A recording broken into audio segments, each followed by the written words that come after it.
Hello everyone, Merry Christmas.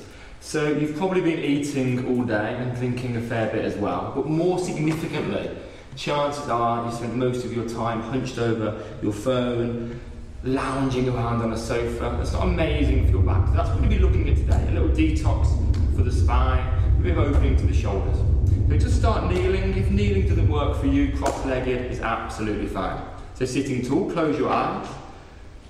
So Christina's going to demo for us today. We're going to use the next few moments, as always, just to quickly check in with your body. Allow the shins to push down to the floor, the tops of the feet to ease down.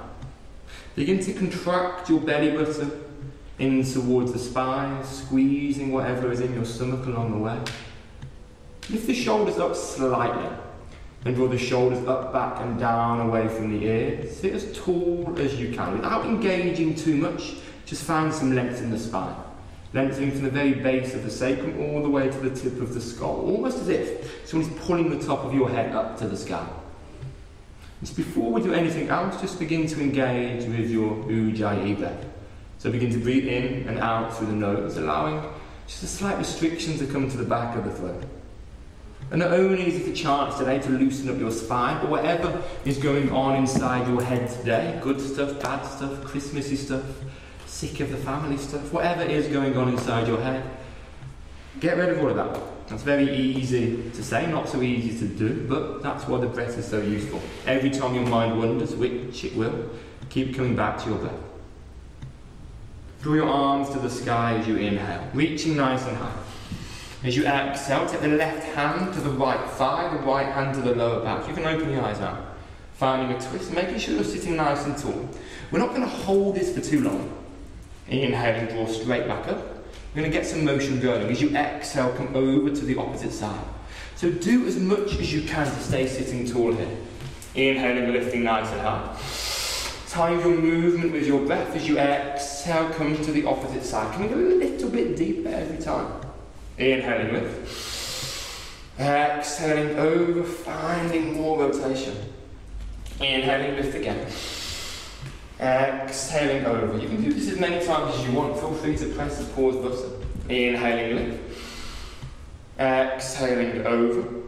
Use that hand to support your sacrum to give you a little bit more height. Inhale again. Exhaling over. This time we hold it. Stay there. Maybe lift the chest up and then close your front ribs slightly. Take an extra full breath. Get a little bit further. As you inhale, draw your arms back to the sky. As you exhale, come over to the opposite side.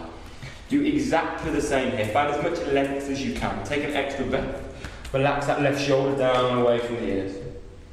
Inhaling, draw back up. Take the hands nice and high now. Come back to centre. With your hands nice and high, start to squeeze your shoulders in towards the ears. And then try and drop them back down. Let the back get nice and wide. These anterior serratus muscles begin to engage and wrap you. Take the right arm underneath the left. Take an eagle bind with the arms. Chances are you end up just kind of like lounging around with the elbows low. Lift the elbows higher. Begin to push your forearms forward. Then the hardest bit is you now drawing your shoulders down away from the ears. So try and relax the shoulders down, but then it suddenly becomes quite a vicious cycle. Every time you pull the shoulders down, the arms want to come down. Find that balance. So this should already be pretty intense. Feel that broadening across the back. Take another full breath there, let the back get a little bit wider. And then as you inhale, begin to open up your chest. Your eyes are still looking directly through the forearms, not through the wrists. So in order to get an opening through the thoracic spine, you need to imagine at least that the ribs are expanding out. Every one of your thoracic vertebrae is attached to one of your ribs. Open the chest a little bit further, thinking less about the lumbar, the lower back, and more about the upper back. Come back to a neutral position. Keep the back nice and flat, begin to fold forward. So this isn't a competition, you're not trying to headbutt the floor. Keep the shoulders pulling away from the ears. So Christina's quite bendy. 90% of people won't have their forearms anywhere near the floor. Keep the glutes on the heels. Keep the spine nice and long. Take an extra full breath. And then ease yourself back up as you inhale.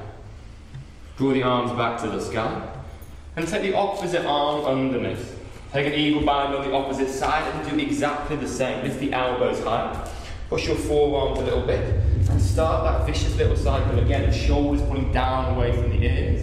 Elbows lifting higher. Eyes going directly through the forearms. You can find that nice, strong broadening of the back. Take an extra full breath. And then begin to open your chest out here. Draw the shoulders away from the ears. All that hunching you've been doing over your phone, all that slouching you've been doing, you're doing exactly the opposite now. Flare your chest, breathing your prana, your life force, your chi, whatever you want to call it, into where you feel that particular tightness. Take an extra full breath. Come back to a neutral spine. Begin to fold yourself forward slowly again. Keep the back nice and straight. All your body wants to do here is this. Don't let it do that. Keep it nice and long. Take an extra 2 breaths here. Keep the glutes down on the hips. And again, it's very unlikely you'll get anywhere near this. Most people will probably be here. And that's it. Ease yourself back up slowly. Draw the arms to the sky and release them down. Come to a high plank. So turn onto the mat. Come into a high plank here. I'm just going to check in with this. Yoga is about, in many ways, you self-regulating your body, your breath and mind. Through difficult stuff. So that difficult stuff for you might be holding a plank for 10 minutes. It might also be sitting with your family around a table for an hour. This is what yoga is used for. You're breathing through this stuff that is difficult for you. Let your back get nice and wide here. So imagine you have a valley between your shoulder blades, and then get ready. Lift that valley floor up. Begin to turn your biceps forward. Your middle of the armpits in, and just engage this. If you want to stay here for an hour, you can. You probably don't. Slowly, instead, lower your knees to the floor first. Keep the back nice and straight as you lower your chest beyond the fingertips. Don't start to curve the spine. Chest beyond the fingertips. Engage your midsection, then the body to the floor. As you inhale, come to low cobra.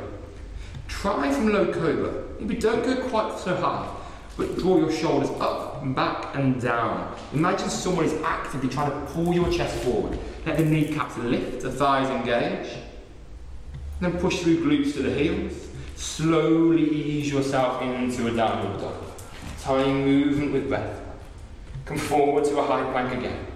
You can take chaturanga upward dog if you want. As you exhale, option 1 as we did before, or chaturanga, make sure your bum isn't in the sky. Into upward dog. Again, don't let upward dog just be a compression here. Let it be an elongation through the spine. Easing back to a downward dog. One more vinyasa just like that. Come to the tiptoes. This time, maybe roll through the spine, vertebra by vertebra, chin to the chest to the very end, hydrating your discs that have probably been dehydrated. Exhaling, ease yourself down, pushing through the toes, elongate up, and then ease yourself back to a downward dog, pausing in downward dog. Take the right leg up to the sky, nice and high. Flare the toes open, keep the hips neutral, and with control, send your right leg up to the top of the mat. Extend your right arm forward, extend your left arm forward, just forward, just forward. Take the chin to the chest. As you inhale, ripple through the spine, vertebra by vertebra, chin to the chest to the end. As you exhale, flow back down in the same direction. Inhaling, rippling through the spine again, undulate through it. Exhaling, rippling back down. Final time, inhaling, rippling up. Take your hands to the heart, glue the thumbs to the centre of the chest. Inhale fully.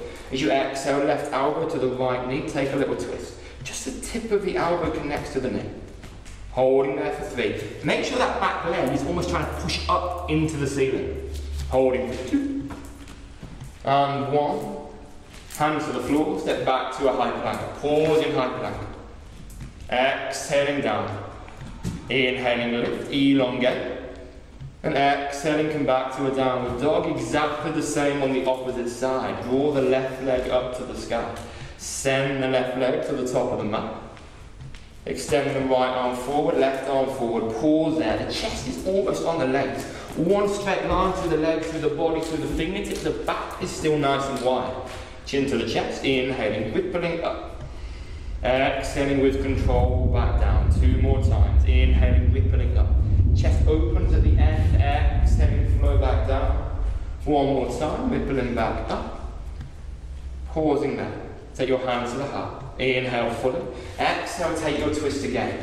So notice, are your thumbs working towards your armpit? Try and bring them a little bit more to the centre of the chest, or more specifically, draw the centre of the chest a little bit closer towards your thumbs. Doing all you can to pull that left shoulder back.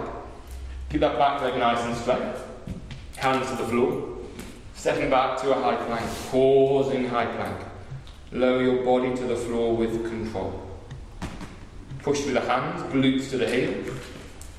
And then ease yourself back to a downward dog. Pause in downward dog.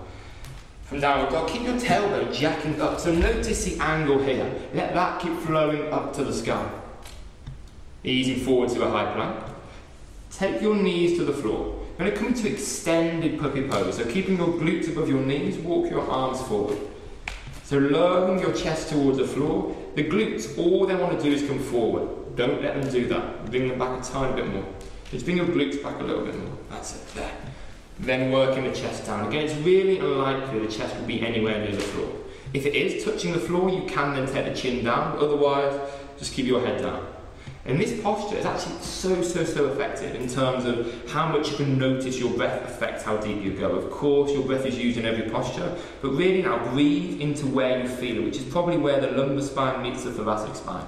Taking 2 more full breaths, easing deeper. And then slide your whole body to the floor. Last posture now. Body releases down. Take your right arm directly to the side. So the bicep and tricep parallel with the top of the mat. Lift your left leg up. And take the left leg over towards the right hand side of the mat, bending the knee. Begin to breathe into this arm. Breathe into the right shoulder. All your right arm wants to do here is this. Don't let it. Make sure it stays parallel to the top of the mat. If you're a bendy sort of person, and remember being bendy doesn't mean good at yoga, they're not the same thing, but you can begin to bring the right knee up to the chest. Maybe use your left arm out in front of you to give you a little bit more twist. And again, all of these postures, I would say just press pause. Do them for a few minutes. Really get into it. Ease yourself back to centre. Let's come straight to the opposite side. Lift the right leg up. Again, make sure that front arm, that left arm stays parallel to the top of the mat. Don't let it escape. Maybe bringing the right or the left knee up to the chest. Breathing into where, again, you feel that tightness. Just take 2 more full breaths here, at least. Maybe more. Try and make sure you're not doing anything that may well snap your neck. I'm not sure how safe Christina's knee is right there. Easing yourself back to centre. Pausing there. And just turn over to lie on your back. Turning all the way over. Taking both legs up to the sky here. Pushing your heels to the ceiling, flare your toes over. You're doing all you can to keep your tailbone easing to the floor, the toes easing down. Let your belly button almost begin to reach towards the floor here. Let the hands push pretty firmly down. And again, you can stay here as long as you need. Don't let it be too active. Lower your legs to 45 degrees. This is where you forget everything you've learned in school about what 45 degrees looks like. So a little bit lower maybe, holding there. Keep the lower back pushing down to the floor, holding for 3. Nice, for 2. Now 1 inch off the floor. So 2.5 centimetres. Holding for 3. 2. Little bend to the knees. And just relax your body down. Stay in Shavasana for as long as you need. And I'd say this in itself would be a pretty damn good investment for the rest of your Christmas period. Just to spend at least 5 minutes here. Guys, have an awesome rest of your day.